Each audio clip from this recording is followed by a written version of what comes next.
Welcome to our deep dive on choosing between the B-1 and J-1 visas for short-term academic visits to the United States. In this video, we will clarify the core differences, show when each visa is appropriate, and help you reduce the risk of denial.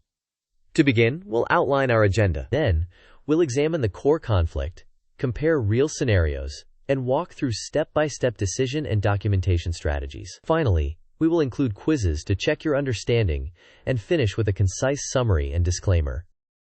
First, we will cover the essential differences between B-1 and J-1. Next, we will describe when the J-1 is mandatory and when the B-1 may be acceptable. After that, we will provide a decision flow and a detailed documentation checklist. Then, we will discuss how to prepare for consular scrutiny. Subsequently, we will test your knowledge with a couple of quizzes. Finally, we will summarize the key points and provide a critical disclaimer.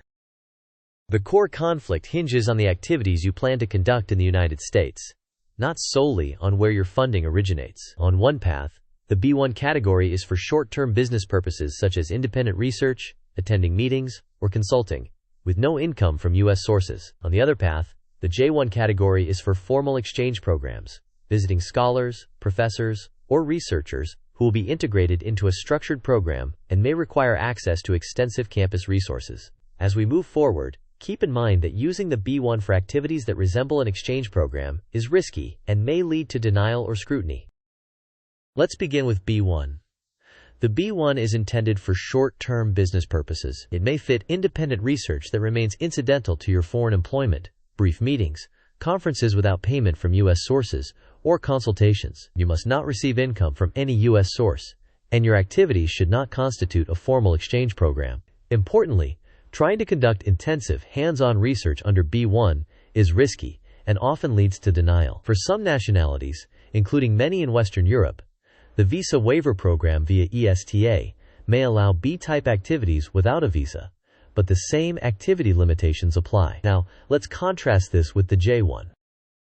The J-1 Exchange Visitor Visa is the standard path for scholars and researchers participating in formal exchange programs. Crucially, J-1 can be required even if your salary is fully paid by your foreign institution. If your visit involves formal participation within a department, structured research, or substantial access to resources, J-1 is usually mandatory. The process involves obtaining the DS-2019 from your U.S. host, paying the SEVIS I-901 fee, and completing the DS-160 for the visa application. Also, depending on the category and funding source, the J-1 may trigger the 2-year home residency requirement, which you should proactively verify.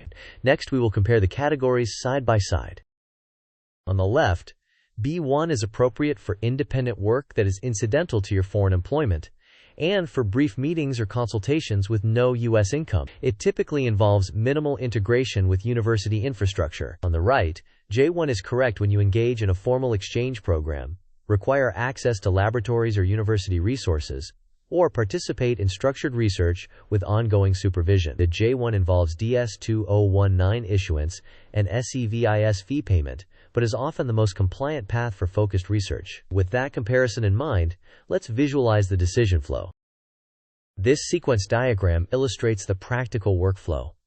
First, the researcher defines the actual activities of the visit. Then, the host department connects the researcher with the International Services Office. The ISO evaluates whether the activities are part of a formal exchange and whether significant resource access is needed. If so, the ISO recommends J-1 and issues the DS-2019, after which the researcher pays the SEVIS fee and submits the DS-160 before the consular interview. Alternatively, if the activities are independent, brief, and without U.S. income, B-1 may be supported by an ISO letter, followed by the DS-160 or ESTA for eligible nationals and a consular interview. At the port of entry, officers may scrutinize the purpose. Misclassification risk escalates if intensive research is attempted under B-1. Here is a practical roadmap.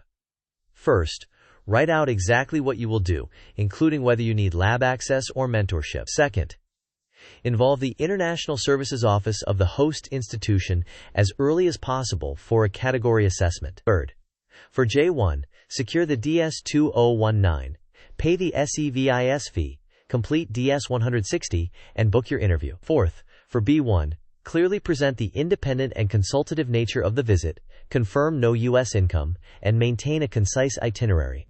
Fifth, gather all documentation, proof of funding from abroad, strong ties to your home country, and a precise invitation letter. Sixth, practice crisp, truthful explanations for both the consular interview and the port of entry.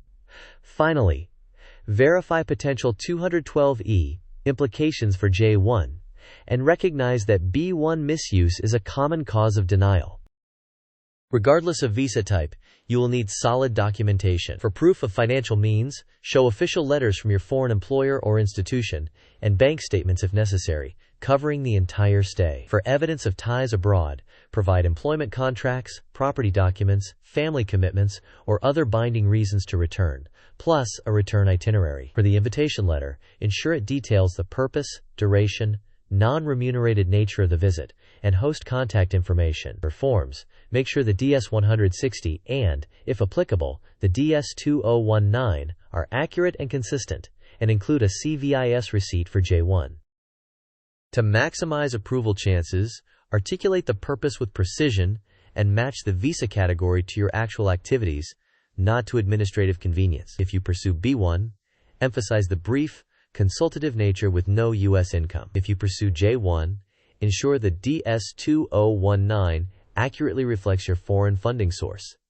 Demonstrate why this visit is uniquely necessary at the chosen U.S. host. Above all, present robust ties to your country of residence with clear proof and a return plan. Keep every document and statement consistent across forms, invitation letters, and interviews.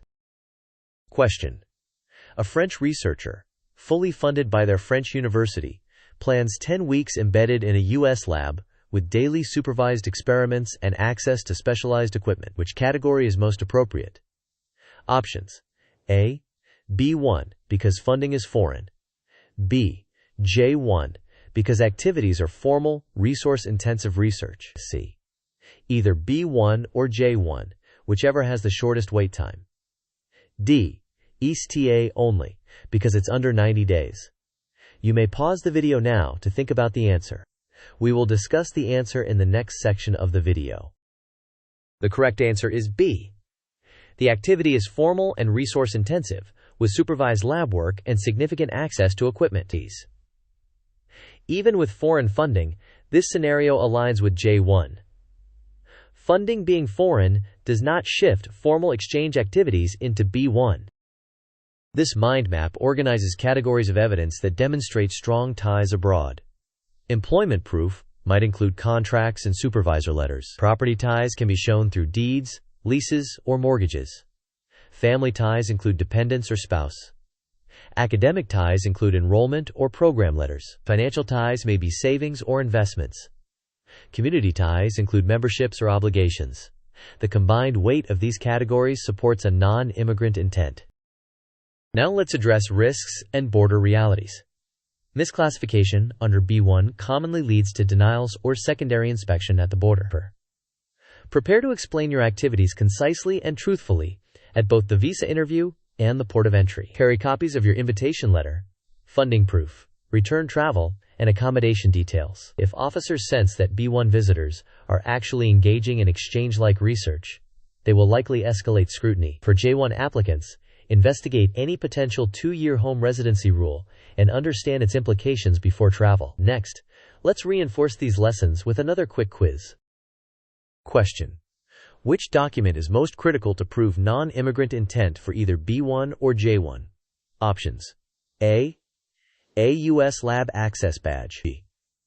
Evidence of strong ties abroad, such as employment, property, or family. C. A printout of your Google Scholar citations. D. A conference program booklet. You may pause the video now to think about the answer. We will discuss the answer in the next section of the video. The correct answer is B. Consular officers focus most on whether you will return after the visit. Evidence of strong ties abroad, such as employment, property, and family, carries the greatest weight for non-immigrant intent. Here's a quick markdown-style cheat sheet. If you will be embedded in a lab, regularly supervised, and need access to resources, you should lean toward J-1. If your visit is brief, independent, and consultative with no U.S. income, B-1 may be appropriate. If the International Services Office requires a DS-2019, then it is J-1.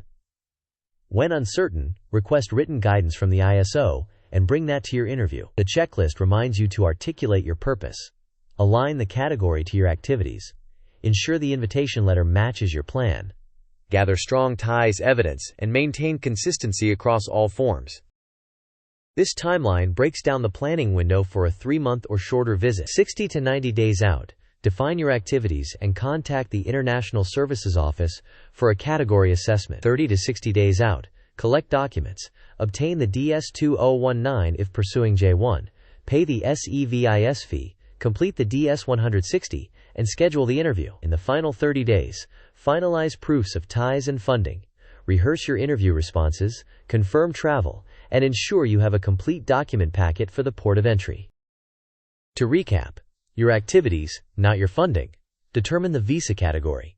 Choose J-1 for formal exchange or resource-intensive supervised research. Choose B-1 only for brief, independent, consultative activities with no U.S. income.